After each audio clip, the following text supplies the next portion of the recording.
Dictation will start abruptly after 5 seconds.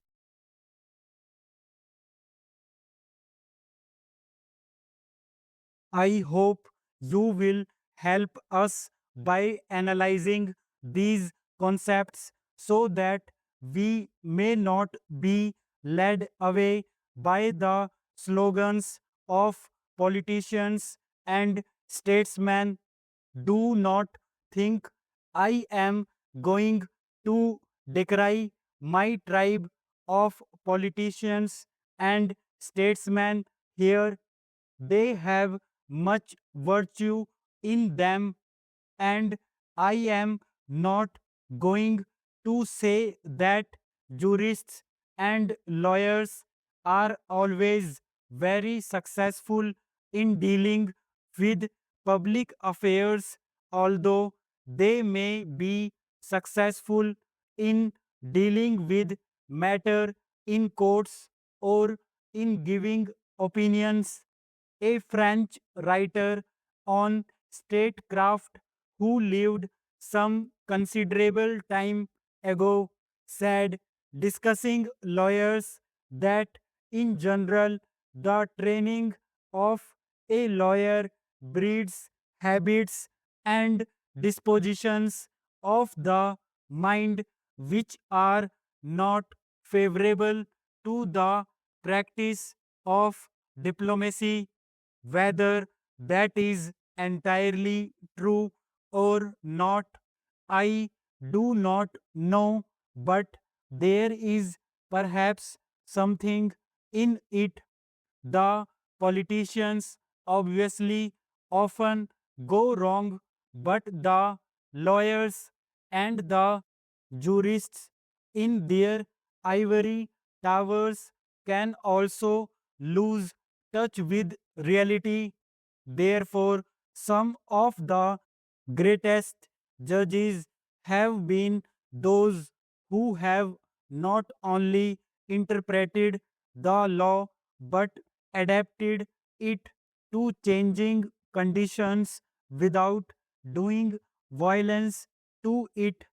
It would be absurd for a problem belonging to the middle of the 20th century to be considered by some textbook maxim of the 18th or the 19th century. There is another aspect to this which troubles many of us: how far some recent developments can be fitted in with any conception of international law or moral law. Those developments which threaten the very existence of the human race, not only by mass killing but by poisoning the atmosphere so that it has terrible genetic consequences, are not justifiable by any conception of international law or moral law. Surely this is not a matter to be considered only by statesmen and politicians. I do not know if jurists consider the moral law, but I suppose they have it in mind.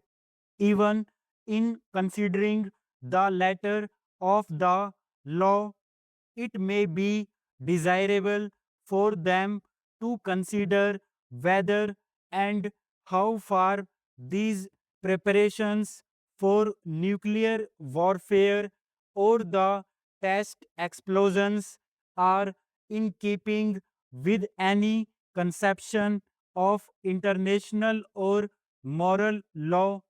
If the politician, as a man who has some responsibility in public affairs, expresses his opinion, it is usually considered a biased and colored opinion because he belongs to the political apparatus of a country, but jurists' opinion also carry weight. International law is affected by the world becoming something bigger than the old narrow European community. And as the Attorney General said, modern developments in science and the application of science in communications and in social structures affect our ways of life, international relationships, as well as individual and group relations, and hence the need for a new concept of international law. You have referred, Mr. Attorney General, to Panchsheel, the five principles which have been accepted by a number of countries of Asia and some countries outside Asia. I claim no special virtue for them.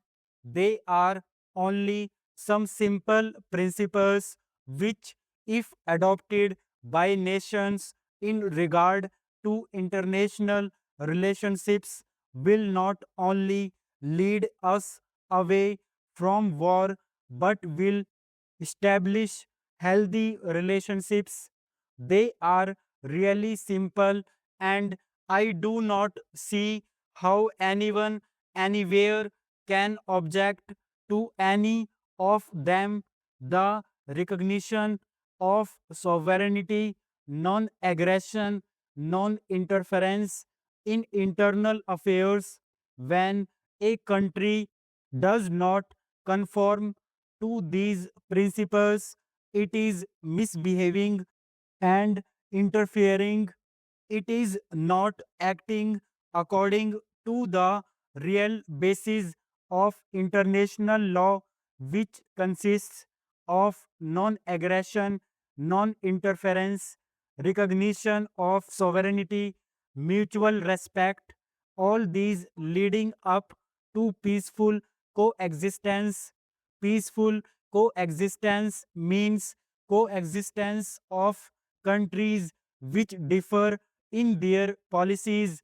There is no point in saying that two persons or two countries who agree should exist peacefully. They do. There is no point in my saying that I should be tolerant towards my neighbor if he and I have no reason to differ. The question of my tolerating my neighbor and his tolerating me arises only when we differ. The question of peaceful coexistence, therefore, comes in only when countries differ in their policies, provided always that they do not interfere with each other either internally or externally. If they do, then that is a breach. Therefore, I submit that these five principles, which are sometimes called Panchsheel, are a healthy basis for international relations, and I would further say, in all humility, that there is no other basis unless you accept the basis which leads to conflict, which of course is not our objective. Surely, international law should not encourage any attempt to compel or coerce a country to do something against its will, or to fall in line with something that will bring conflicts. There is great variety in this world. Are we going to produce uniformity through some measure of force, military or economic. Perhaps it would be a good thing if there were uniformity in basic principles, but that can only develop by argument, by reason, by discussion, by conversion.